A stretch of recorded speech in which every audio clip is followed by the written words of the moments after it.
Welcome to Digital Asset News. My name is Rob, and today let's just jump right in because there's some kind of concerning news, I would say, about Contagion. And if you follow the channel, first of all, welcome everybody. Thanks for stopping by. If you follow the channel, you know that I'm a big believer that the things that are happening with Luna, with 3 Hours Capital, and of course FTX, which 86, those guys, is happening all around us. And I don't know how deep the contagion goes, but there's a lot of clues. And one of those clues is Genesis. And Genesis is a part of the DCG group. Sounds like the DC Marvel, but DCG group. And they unfortunately had halted withdrawals from Gemini about 46 days ago. And now we've heard reports about stuff like this. And I think they're heading for Chapter 11. So crypto lender Genesis lays off 30% of its staff. This is not surprising. I mean, if you can't pay back the earn rewards, how can you keep on staff? So that's just how it is. And then just to reiterate, this is a true story as it's confirmed by a spokesperson for Genesis itself. And they said, as we continue to navigate unprecedented industry challenges, Genesis has made the difficult decision to reduce our head count globally. And I found this interesting. The firm is working with investment bank Moelis & Co., or company, to evaluate its options. And they haven't gone through Chapter 11 yet. And it's surprising to me that they're not there yet. They can pause withdrawals for Gemini Earn customers. And of course, you can lay off, whoever you want to. It's your company. But I just feel like Moelis & Co. is like the kiss of death. And if you don't know, Moelis & Co., they are an investment bank, global. And on July 25th, they launched an advisory group for blockchain companies. And so far, the only thing they've done as far as to advise these blockchain companies,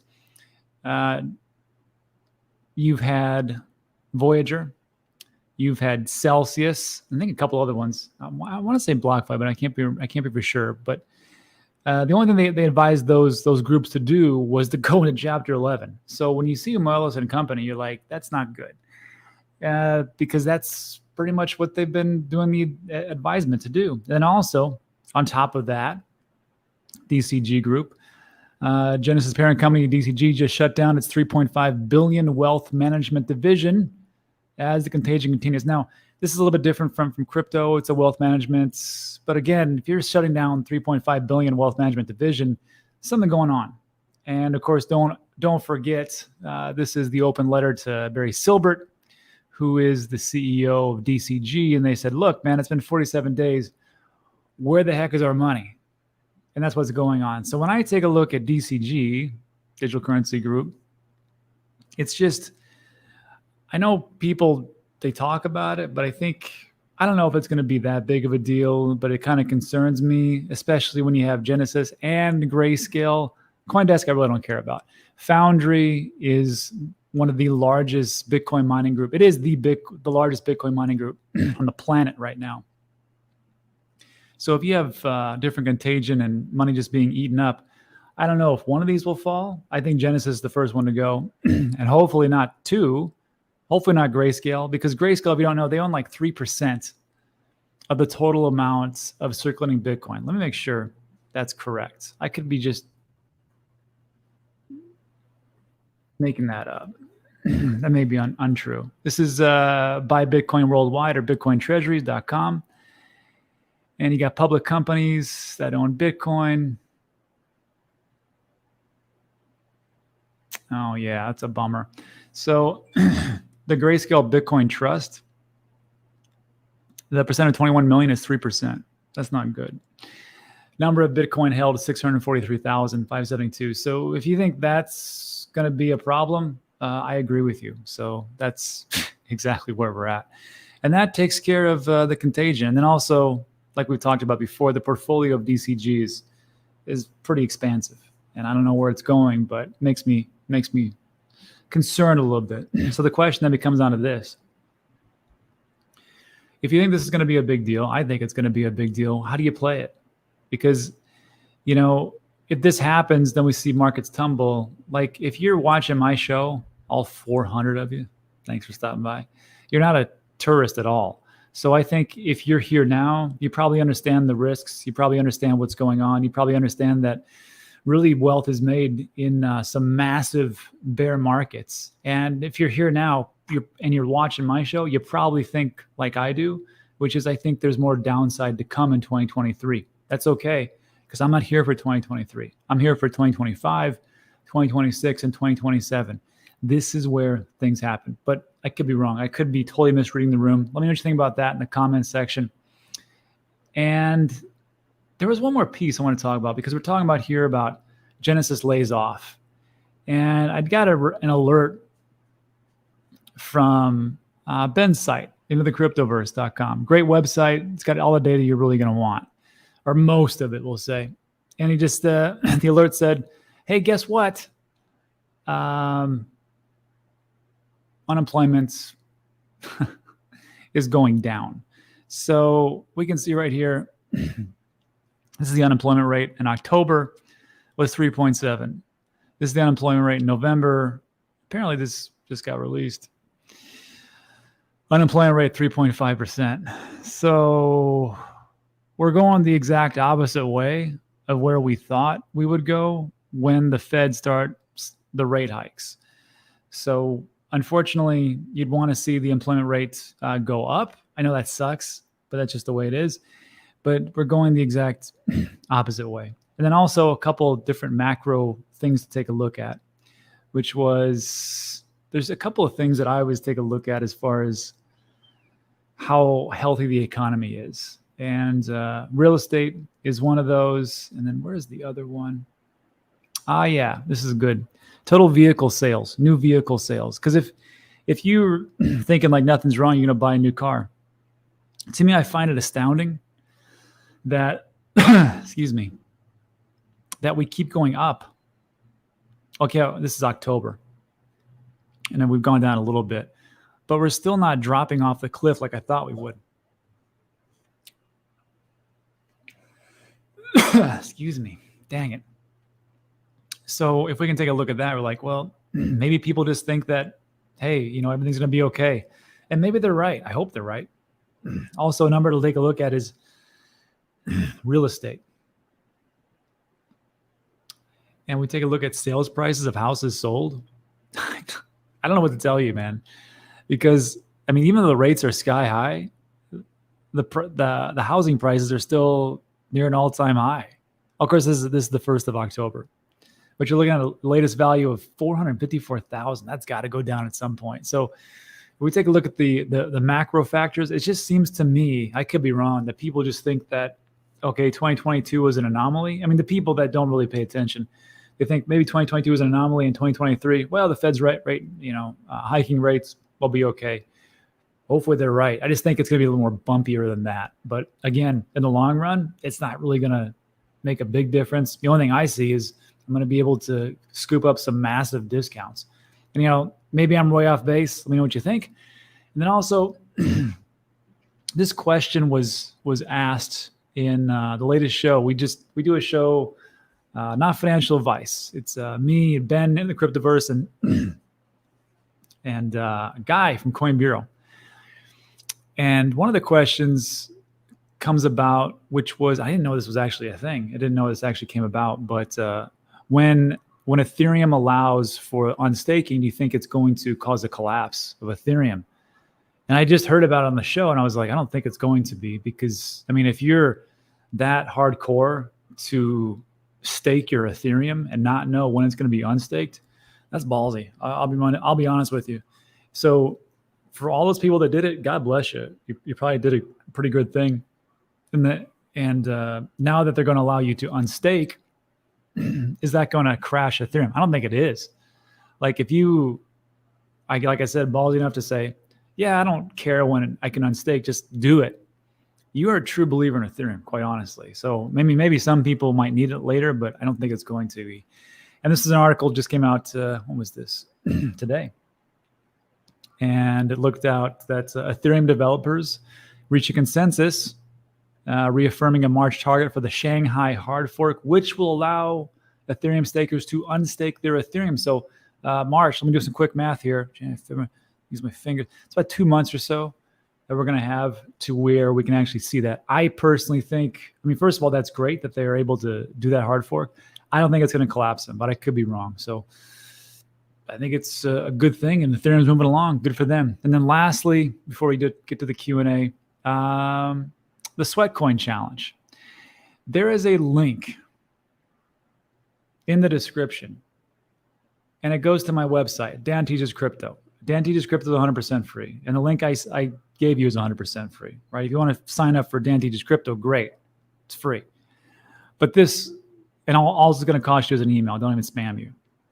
Although I should, but I don't. It's going to take you to my website, and this is a page specifically for the Sweatcoin challenge. And all you got to do is download this app, which is free. You earn sweat coins, and the people that's as far as like the top steppers for the month. Because let's be honest, January is the month for New Year's resolutions. Trust me, I do those too, and they usually don't work. I have to be incentivized, so I'm going to incentivize you big time. And first place is going to get 1,000 sweat coins, a Ledger Nano X, a lifetime TokenMetrics membership, a Coin Ledger premium membership, a 10-cent premium subscription, and a STONEBOOK. That's just for first place. And I'm going to take it all the way down to 21 through 30. So you got 30 chances to win this. Just start stepping. Just start walking. And one of the questions was, Rob, I couldn't find the leaderboard. Apparently there was an update. They're going to throw it back in at some point. But I told them, I can't wait for that. I got people asking me questions. So they said, okay, what we're going to do is there is a link on this web page. It says, click to see if you've entered in the contest. You're going to click there. It's going to open it up, and this is going to have your username and the steps that you take. We're going to update this every 3 days. And just so you know, because this confused me too, the name that you put in when you download the app for Sweatcoin, your username might be different, whatever it is. Like your name is Pete McFly. I don't know what your name is. And whatever username it is might be different. I just made mine the same thing so I wouldn't confuse anybody when they looked me up. So when you're doing this and you download the app, which the downloads are right there, Android and iPhone, whichever one is you. And then you sign up, you can check it to make sure you're on the list. We'll update it. So right now, the person who's winning is Lance Just Walking with, geez Louise, 95,000 steps. It's pretty good in 6 days or 4 days. And we'll just update that, and I'll let everybody know the winners. So that's what's going on. And that's it. So look, that's it for the news today. Thanks for stopping by. If you like today's video, thumbs up and subscribe. And now what I'm going to do is I want to spend more time just talking to everybody and doing Q&A. That's the whole format now. Get done with the news, do the Q&A. That's entertaining for most people and me. Let's do this. So hang out with me. Unless you got to take off. It's okay. You've been here for 12 minutes. It's a long time. Q&A. Ask your questions now. Hey, Rusty. Basti and Birdie and Dez and Neil and Capo Khan and Benny and Rusty Bot and Martine, Doug. Okay. This is a good one. Phil's mine. Selling hopium. Most stake with the impression they can unstake up September 2022. So no, price will tank because most bought ETH under 600. And profit taking is a no-brainer for more crypto contagion. Yeah, maybe. I don't think, look, man, when they staked it, they may have heard rumblings of that. I never heard anything about that.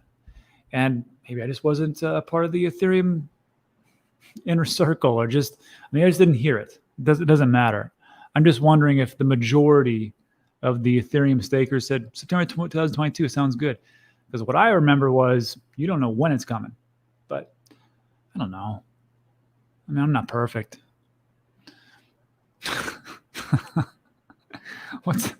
What's up, Beardy? Are you a uniballer? Is that what it is? AI answers. It was a great show yesterday. Good chemistry between you guys and good conversation. I think it was pretty good. Some people said, well, why don't you guys disagree? There's nothing to disagree about. I agree with pretty much whatever they said. There was one point when Guy was talking about Litecoin and transaction fees and Monero, and I was like, That's true. And I looked it up right as we're doing the show, and I was like, oh, damn, the guy was right. So yeah. Damn. Tesla went below $100. I didn't know that. Hector's got a good point. Just chilling DCA.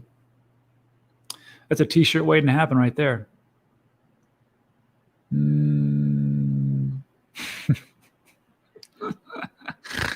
Gently caressing the bouton.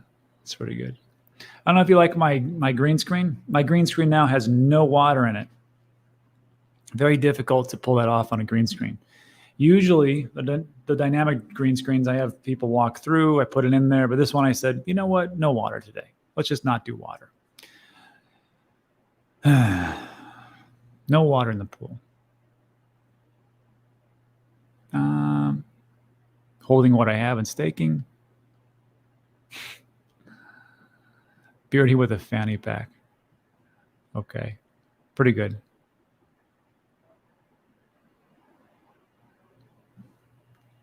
Old Bear says, how does that make sense when headlines claim so many layoffs? Look, Bear, you know how this works. You've been around the block. It's all sensationalism, right? That's why I don't get like, I don't know, 10,000, 20,000 views, because I don't do much of sensationalism, I think. But that's what it's all about, clicks, right? So like if they talk about there's massive layoffs, which there is layoffs. And I think unemployment rate will increase, just not right now. So, I mean, even though you have like Amazon did a bunch of layoffs, Meta, or what was called Facebook, they had a ton of layoffs as well. Twitter, they did the layoffs. But I just think that even though those are big companies, it's not all the companies in the United States. So those are just the numbers that we have. And even though some people say, well, it's junk data, and that's just how it is, I kind of compare the junk data of the GDP and unemployment rates and things like that as a scale that's busted. It's not perfect, but you can gauge something by it, right? As long as you keep the same parameters. So like I go on a scale and I'm like, I'm 195. All right. Well, at the doctor's office, I was, 192 or 191. But this scale is messed up. I know it is, but I'll just keep using it and I'll gauge it from there, because if it's consistently wrong, at least it's wrong by 3 or 4 pounds up, and I just take it from there. Same thing with all the crap data that's out there. And also that also goes on too for on-chain data. You can manipulate that as much as you possibly want to, and you can cherry pick it all day long.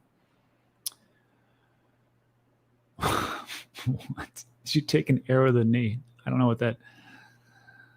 I don't know. No, I'm good. I don't know.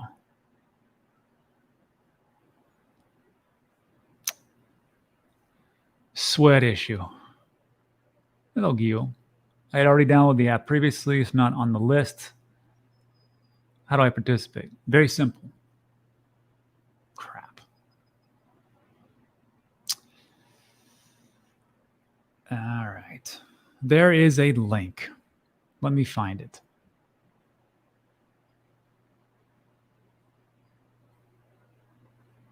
No. Okay.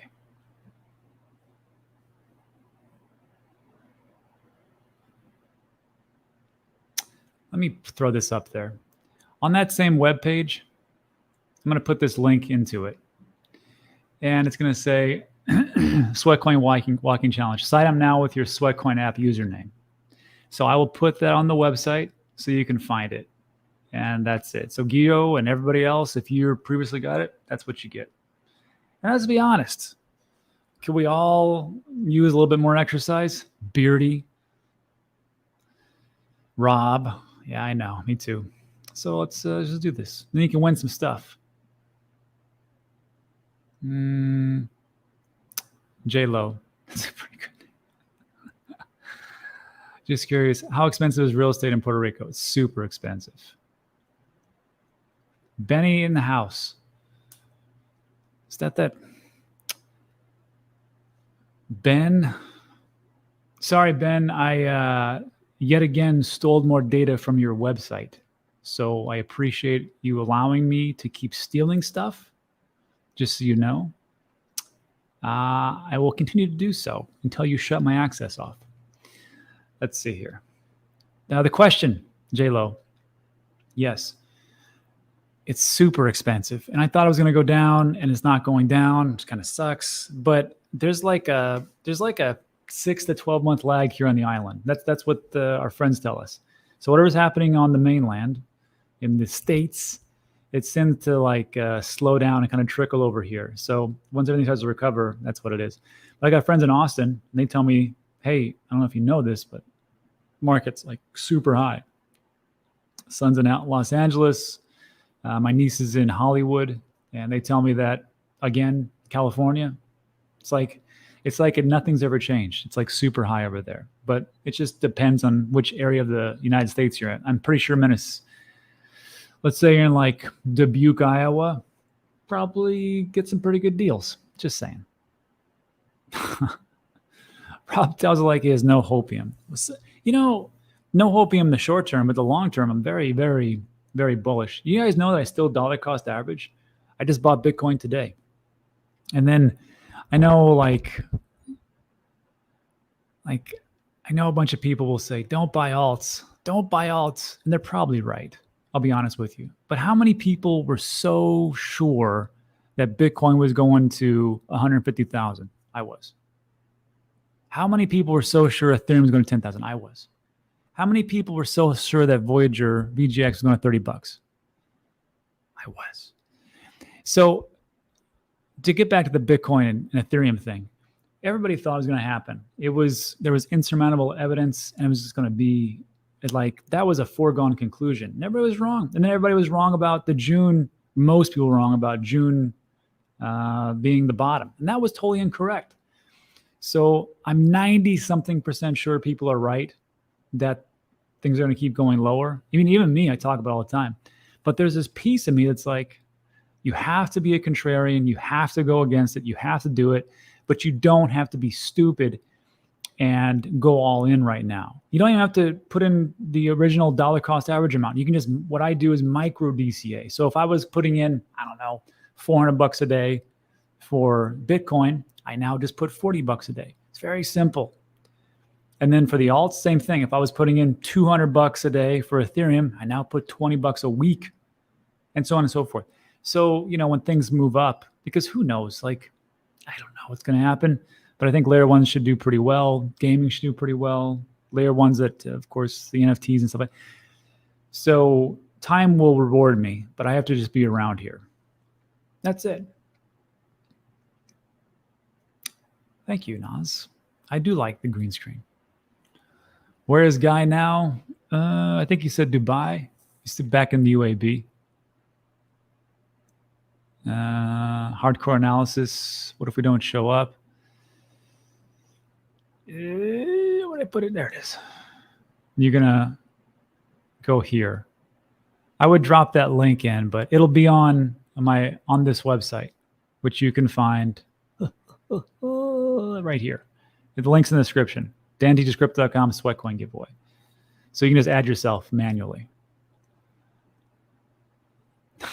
Yeah, how's the poker bowl? That's a good question. Degenerates. Nah, it's just poker. Army Viper, gonna do a show next week. Thoughts on ETH dominance in the months ahead versus Bitcoin dominance?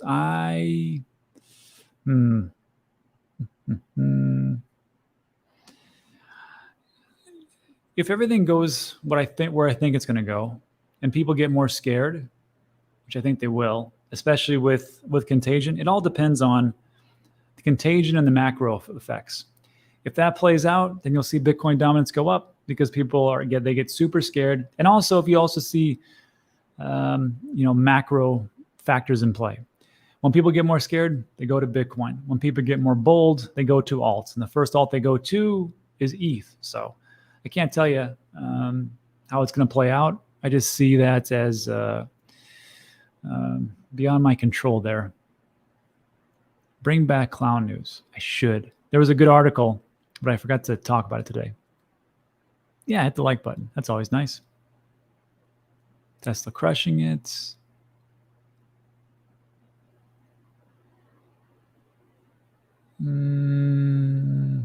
Where did it go back here?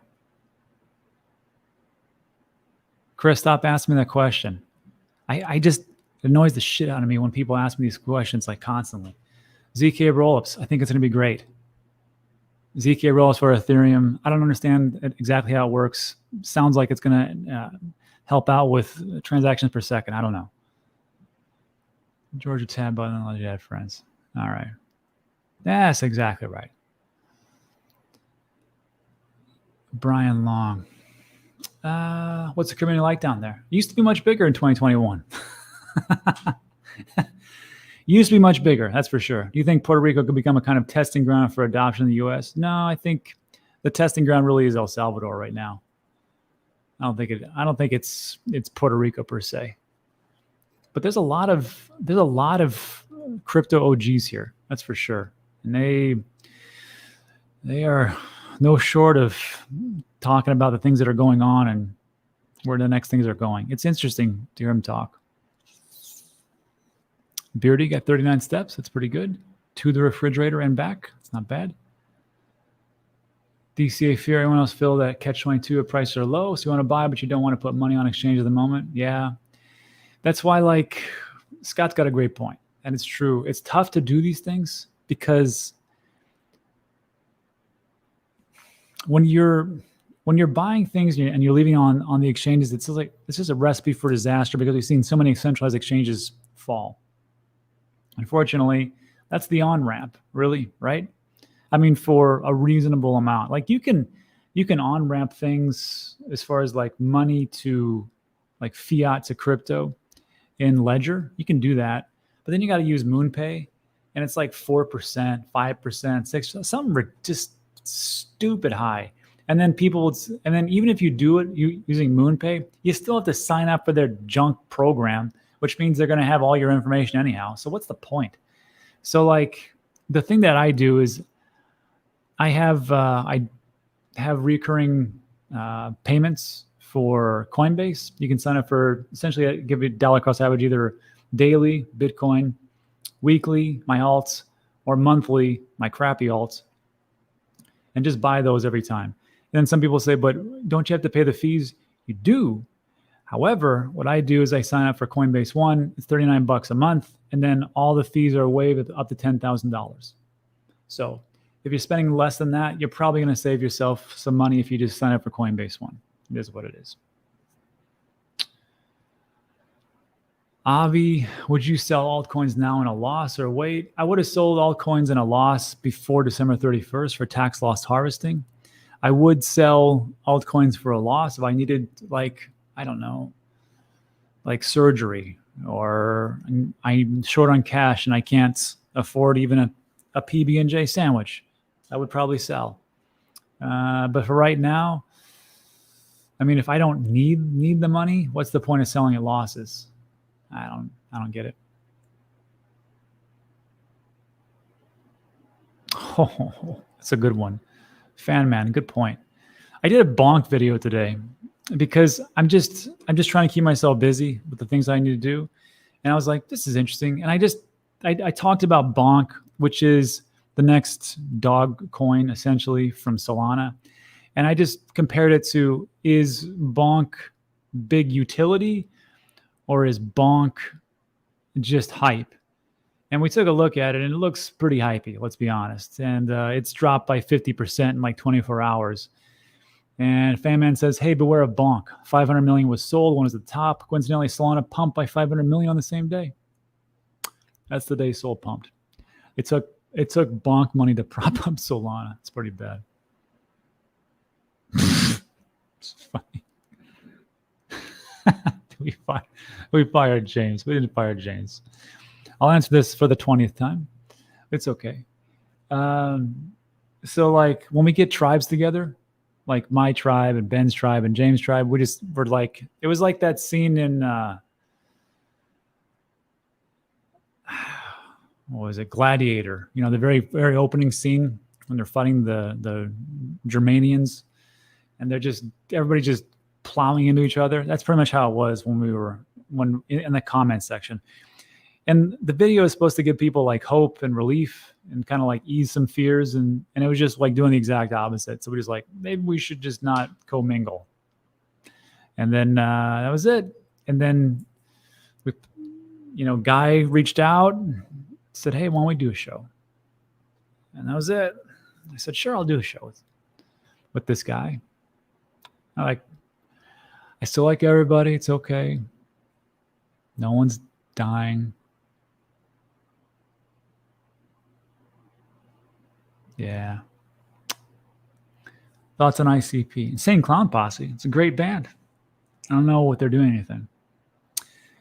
Or Internet Computer Protocol. One of those two. I think ICP, again, is way ahead of its time. And we'll see how it goes out, but pretty tough.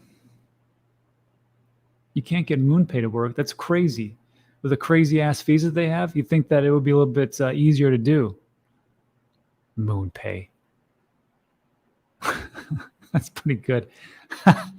Rob, can you ask Guy to do a different alter ego each non-financial advice will be entertaining? Yeah, that'd be funny. You know, what'd be funny is if we say, hey Ben, or hey Guy, show up as Craig Wright next week, and then like the one after that, hey, show up as Satoshi Nakamoto, and like tell us like what if he would condone the behavior that we're doing, or if he would, how we would. That would be pretty interesting. Let's see. Yeah. Casaloste.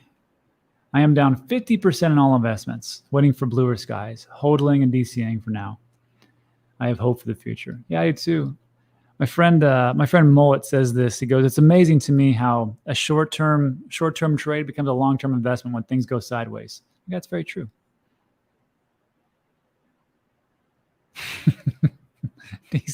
DCA was the rumble scene from Anchorman. Classic. The alleys. How will it be different this time? Like we talked about this in the show. And it was a question from Ben, and it was pretty good. It was, let me see. The question was, moving into 2023, 2024, are things going to change, or what's the outlook for it? And me and Guy were pretty much the same. It really comes down to the macro environment. And then I will say this, and I didn't say it there. I wish I would have remembered. But you know how everybody talks about how, Bitcoin's never been through a recession, which is true. We started in 2009. And that's when Bitcoin was created. So of course we've never seen a recession. But people also said that we never lived through a pandemic. We did okay there, right? And then people say, well, we never gone through a war. I'm like, yeah, we did. It's called the Afghanistan War. It went from 2001 to 2021. We were in a war for 2 decades here in America.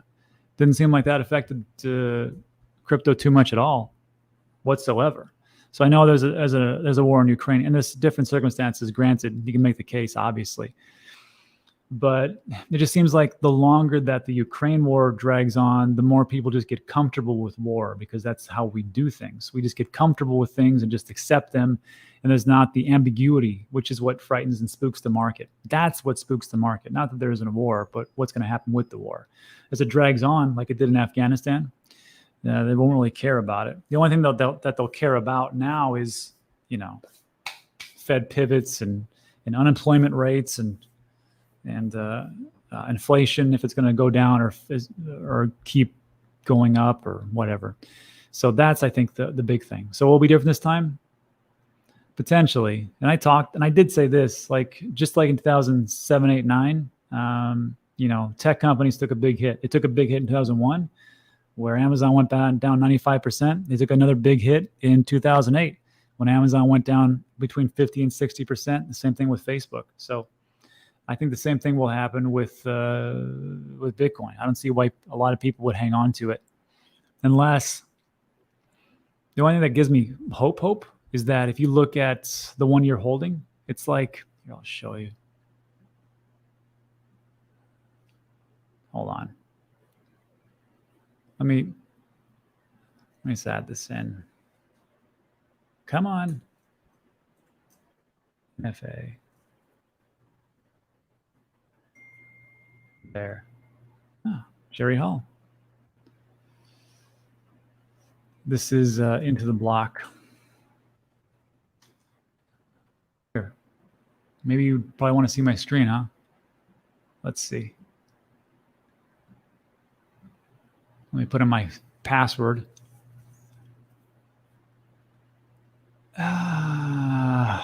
This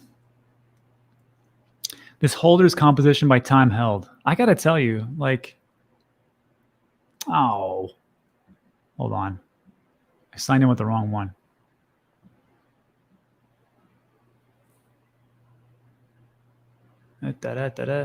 This.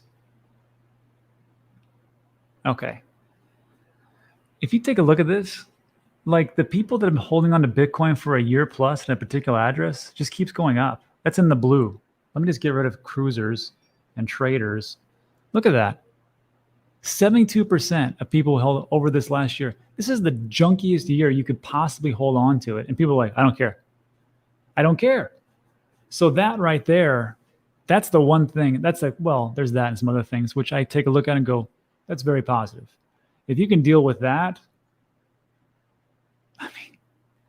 I mean, shoot, you're looking at, what was the all-time high? 67, 69,000.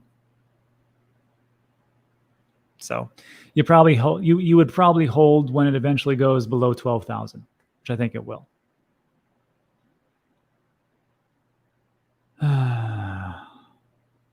Whose channel is the show on? We rotate. I was on Ben's.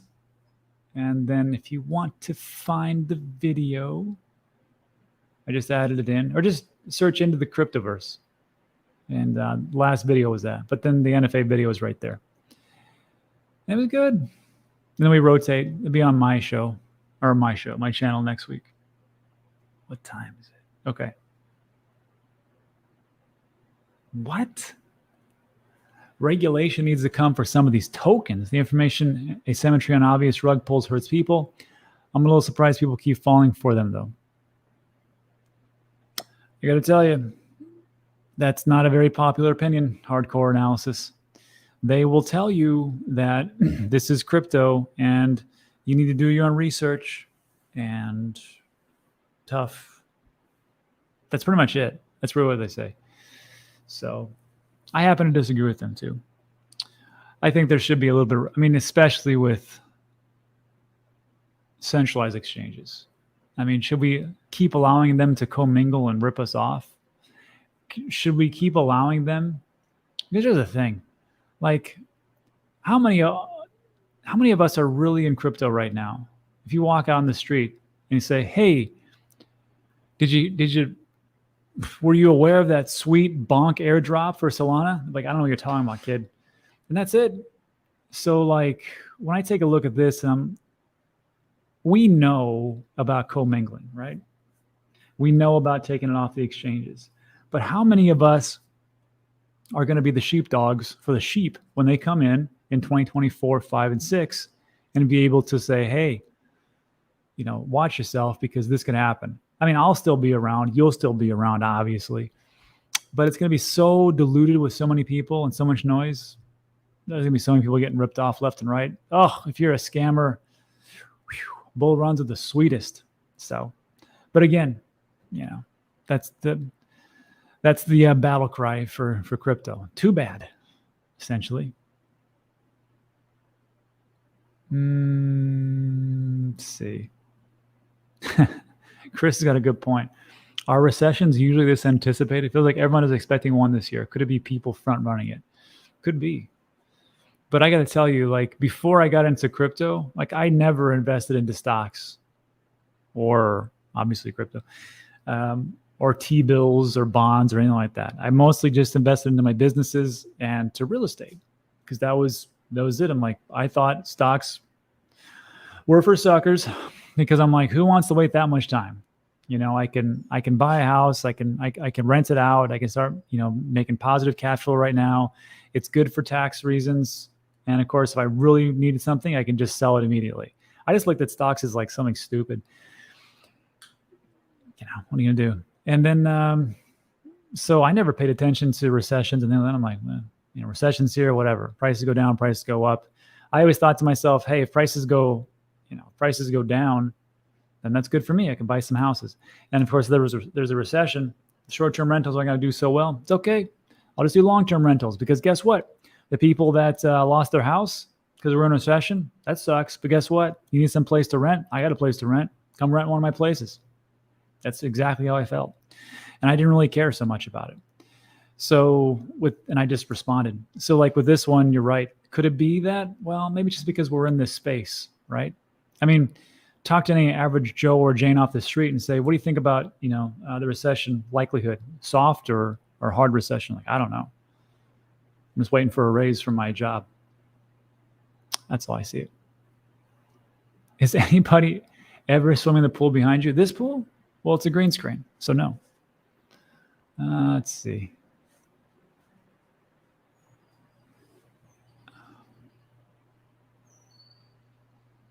Oh, okay. Gustavo, same thing. There's going to be a link. Jiminy Christmas, sweet Mary and Joseph. Let's just do this.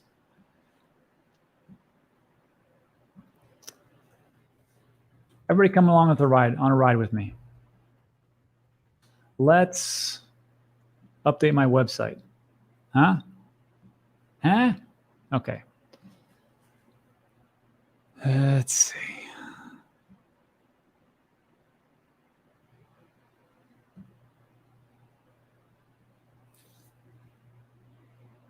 So I should have done this before, but I didn't do it. Okay.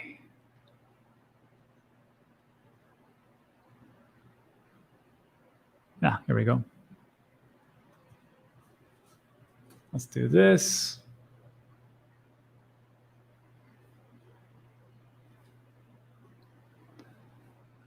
Okay, here's the website. Again, link in the description. Clicks here in the contest. Let's duplicate this. Duplicate. Bring it down here. Let's change this out. Replace image. Insert from URL. Dang it. That's what I want.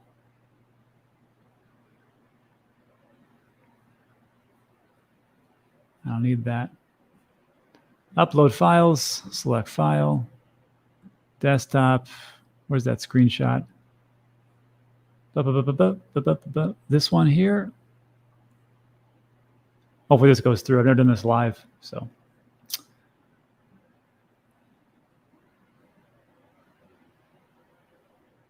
All right, so sure. That's fine.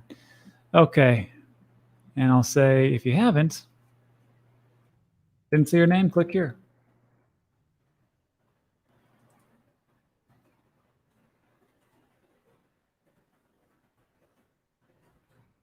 Above.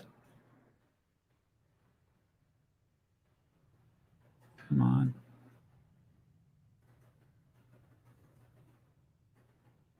To the competition. Gonna be able to want to see that, right?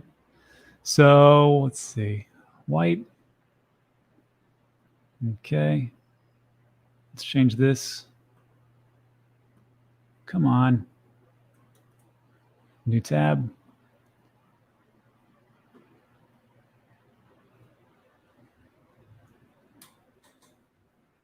I'll make this link to same thing. New window. Yeah, sure. Save. Great. Let's take a look at this. Okay. So there's the website. Again, link in the description. Sweatcoin January Challenge. Right here. Prizes, prizes, prizes. Watkins Mass Medicine. Click to see if you're in the contest, which will bring you to this page. There you go. Didn't see your name above? Click here to be out of the competition. We're going to click there. And sign up with your Sweatcoin app username. Remember, there's your name and your username. Sometimes it may be different. Your username is this right here. You can find that in the app. Okay. That was a little longer explanation, but thanks for coming by. Pool was emptied. It's now half up. Yeah, we have a leak in the pool. So now we have to have somebody in here. That's just how it goes. Leaks in the pools. I think my wife would not appreciate that. That is a good one. Rob is a dad is a great password. 9% half pint. Thank you, Bob. I appreciate it. The Alleys, you're welcome. Aristotle. It's a good question. And Andrew brings up a good point. How is Bitcoin still at 16.8 for all the terrible news? Great thing. It's resilient, but Bitcoin's resilient because of the people that have invested into Bitcoin are resilient. That's what it comes down to.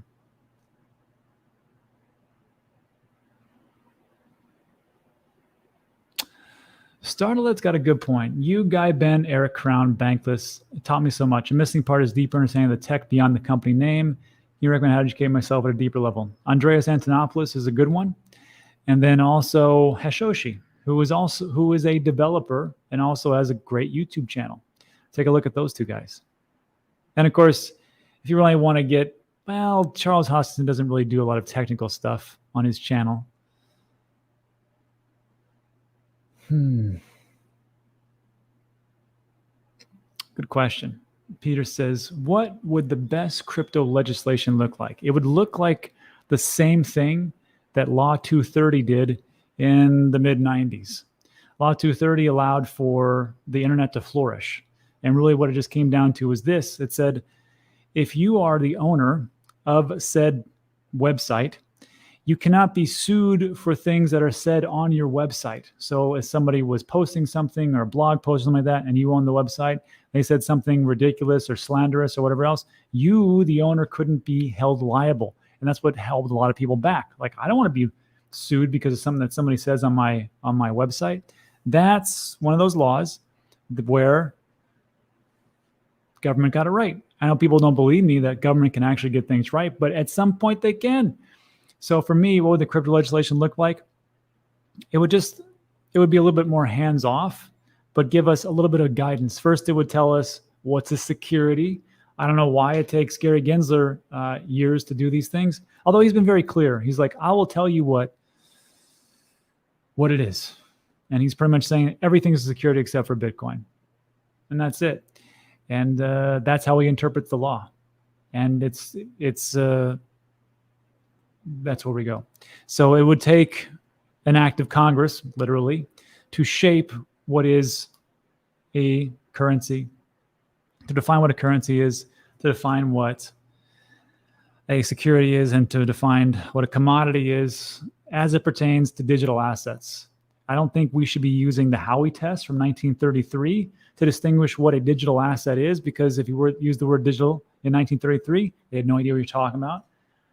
I think there needs to be some updated standards, or at the very, I think the best option would to create a fourth organization, not the SEC, not the OCC, not the CFTC, but some other 3 or 4 letter organization in the government which can determine what a digital asset is. You've already got a commodity, CFTC. You've already got a currency in the OCC, and you already got what a security is in the SEC. So just push it to the 4th regulatory agency in the government and let them be responsible for what a digital asset is and oversee that.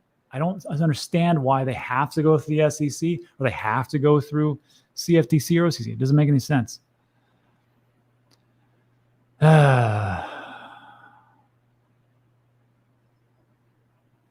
Let's see. You're right, Aristotle. Paul. You should really give bonk more thought. Look, man, I took a look at it, and I think it was a fair assessment of the video that I took about. I didn't call it an outright scam. I didn't say that it had no utility, and I didn't say that it had the most fantastic utility of all time. I just laid the points down and said, this is where it is. This is the price point of where we're at. We've lost 50%. This is the utility that I see from the website. And this is the airdrop of what it was and 50% from the community. That was it. I let the people make their decision. Beyond that, I will not be investing into a dog coin. Paul, are you going to invest into a dog coin named Bonk? I don't think you are. I think you probably do some. I think you're more susceptible to getting into. If I was going to invest in anything, it'd probably be Dogecoin. And the only reason for that is because I think at some point, Elon Musk is going to bring that into Twitter. There's utility. I can get behind that. And that's it. Old Bear. I've noticed home pricing starting to drop in our area. That's good. Like I said on the NFA show, it wasn't like the person that made the most money that we've ever known was a guy named David from El Paso. And he was a big real estate agent or real estate broker, sold all his real estate in 2006 or 7, waited for the crash, bought everything pennies on the dollar, negotiated with banks all day long, and bought up so much property. He owns a big chunk of that city now, just because he waited for the right time. That's just it. You don't have to make all these fantastic trades and do all this stuff and da-da-da. You just got to be prepared to be in the right place at the right time and have the right mindset. If you can do that, that's all you need. That's how champions are made, I think.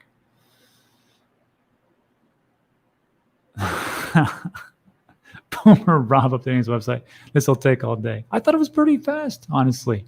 It would have gone faster if my website was, my connection was quicker.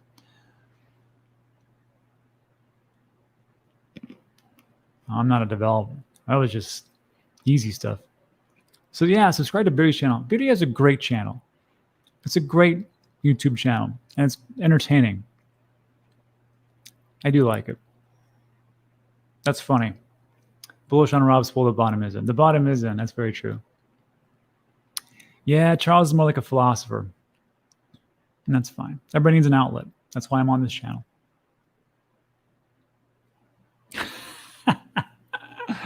Cryptocito is the best Cosmos YouTuber. You're probably right. And in 1 hour, I have an interview with him. Let's see. Let me make sure that's right. Come on, phone. Do your magic. So Cryptocito, if you don't know, he has a great channel. He's really big into, 2 o'clock.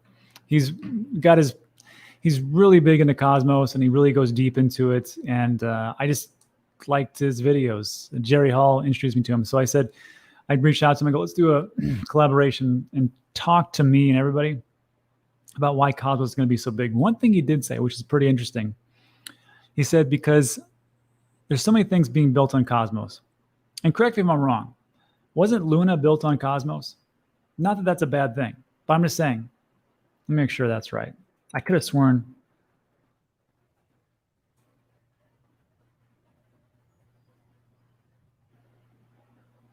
Yeah. Terra Luna, Crypto.com, Atom, and a bunch more. They were built on Cosmos. Not that they have anything to do with it, but it worked. There was no hiccups and problems. It just, Luna got ahead of itself and was collapsed by FTX, I believe. So what was interesting, what he said was when you stake your Atom, you'll be able to earn rewards, but not just in Atom, in all the different cryptos that are being built on Cosmos, which is like a layer 0. And I thought, if that's true, that's huge. So everything that you stake on, imagine getting like, you're staking your Atom and you get also Crypto.com, and at some point you got Luna and whatever else is on there now. I'm probably not saying that right, but that's why I'm going to have Cryptocito on.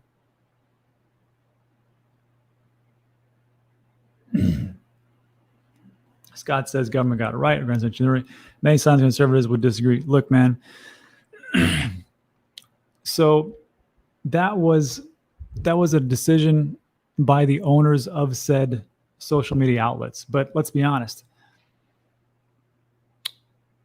If we didn't have Section 230, would the internet have flourished or not? That's what you have to think to yourself.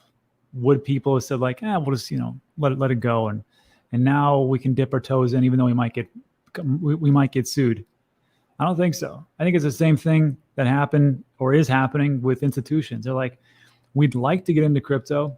The problem is that we don't want to be accused of selling and dabbling in unregistered securities and have a big fine. Well, if you really think about it, that's kind of like the price of doing business. I mean, JP Morgan gets fined all the time. They don't really give two shakes, so whatever. All right.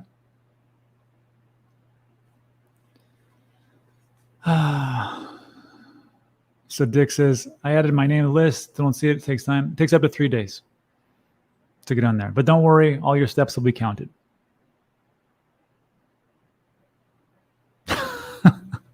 Ponko de Bervo is called Boop.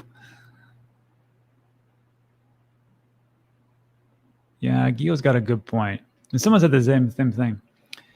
After being in the crypto space for the last year and getting screwed royally, then I see people make huge gains on meme coins. Look, I look at that too, and I think to myself, damn, I wish I would have. Well, I know in the beginning, I would have looked at that and go, man, I wish I would have caught that tailwind. But in all honesty, it doesn't matter. You have to understand that. I'll just show you this. It's not about get rich quicks and how much money you can make in a 24-hour period. I mean, it is if you want to live that lifestyle, but in all honesty, it's risque. So you can see, let's do 14 days. So here's where it usually happens, right? If you're around here, great, you're making a bunch of money. And if you can sell here, great. The chances of you are selling here are minimal, even though it went up 1,700%, right? A lot of people won't do it. They won't sell here. And they're like, oh, there's just a little bit of it'll go back up, and then they'll catch it here. A little bit of gains, no big deal. But then what happens is people just hold on because they keep believing and believing and believing, and then down you go. Me personally, this is just another part of the crypto market that is just inevitable. I don't care about these. What I care about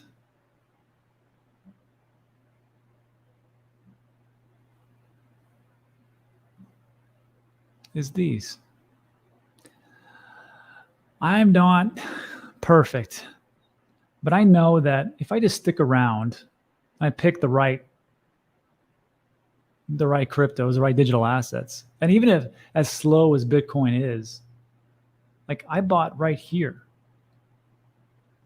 No, I bought down here, $7,700. But I also bought here at 12,000 and roughly 17,000. And then I lost it and I just held on to it and I kept accumulating. Again, I don't care about this stuff. I don't care about these peaks and valleys. I'm waiting for the opportunity to sell. And I didn't sell up here, but I got pretty close. I didn't sell all of it, but I did okay. That's all I care about. I don't care about 24 hours. Like the year strategy. And we did a video on this. We compared investing in 2 years after the all-time high, which would be 2015, 2019, and 2023, as compared to investing 1 year after the all-time high. And it's not even close. It's actually 2 years, and it just takes time. That's it. That's it. Almost time. Ooh, Dixie down 1%. Nikolai, so one's that interview. I don't know. I got to do it first.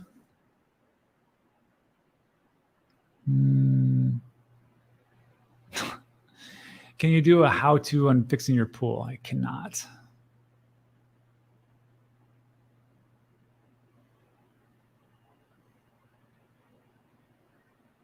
Yeah, this is a good one.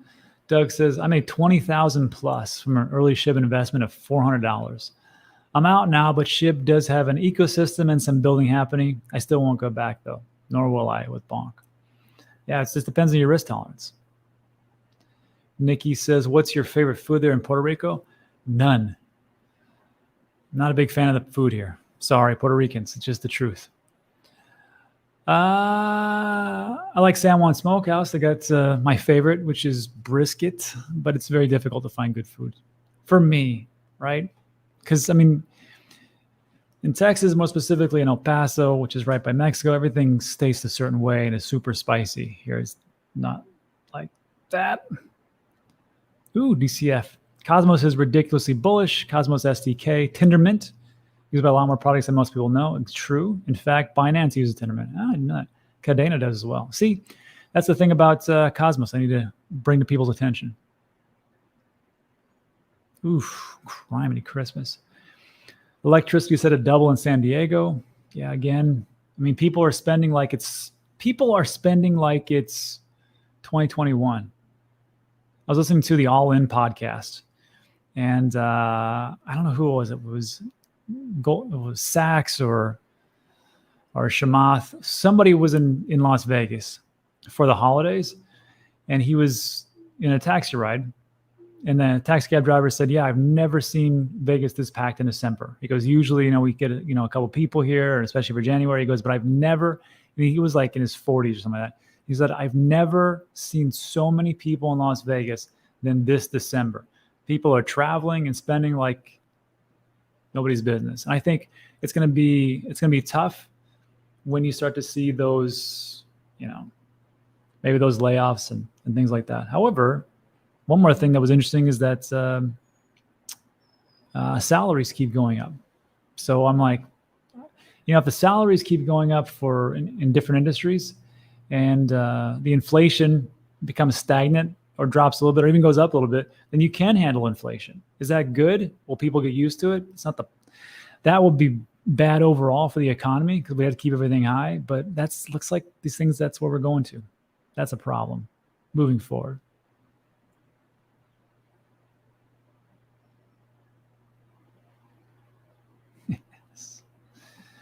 Yes, sell in May and walk away. And then something about come back in October and something.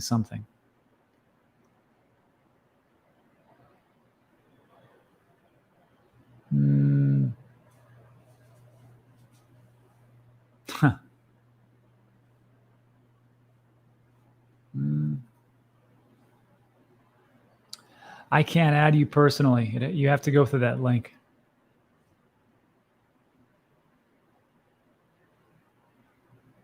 Yeah. Gio says, since the unemployment rate has fallen in December, Fed increasing the rate, is it actually working? Not overall, looks like. How long are they intending to do so? Until they get under control. And they're not going to stop. I'm going to ask you a question. Who was the Fed chair in the 70s? Before Volcker. Does anybody know that name? You probably don't. Most of you don't. Because he didn't do what he was supposed to do, which was put inflation under control. He is a footnote in history. Nobody references him. His name is Burns. I don't even know his first name. Burns was the Fed chair, and he raised rates, thought it was under control, pivoted, didn't happen, doubled up. It's like not extinguishing a fire. And then he got fired, and Volcker came in and said, okay, I'm going to be that guy. I will stomp out inflation. He did, and it was brutally tough, apparently. But he did his job, and he avoided what they thought could have been not a recession, but a depression. So I think that's where Jerome's going for.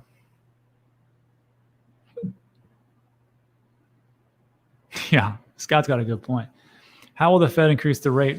The rate work to lower inflation when Congress blows up the spending, bring the tune of 1.7 trillion. America. Yeah.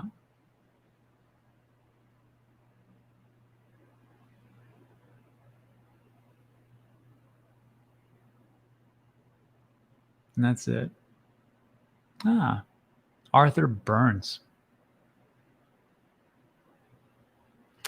Salaries keep going up, but never keep pace with inflation. The big boys only fear deflation because they're over leveraged. I think so. Not ever. Thanks, Fraction Reserve. Yeah, that's it.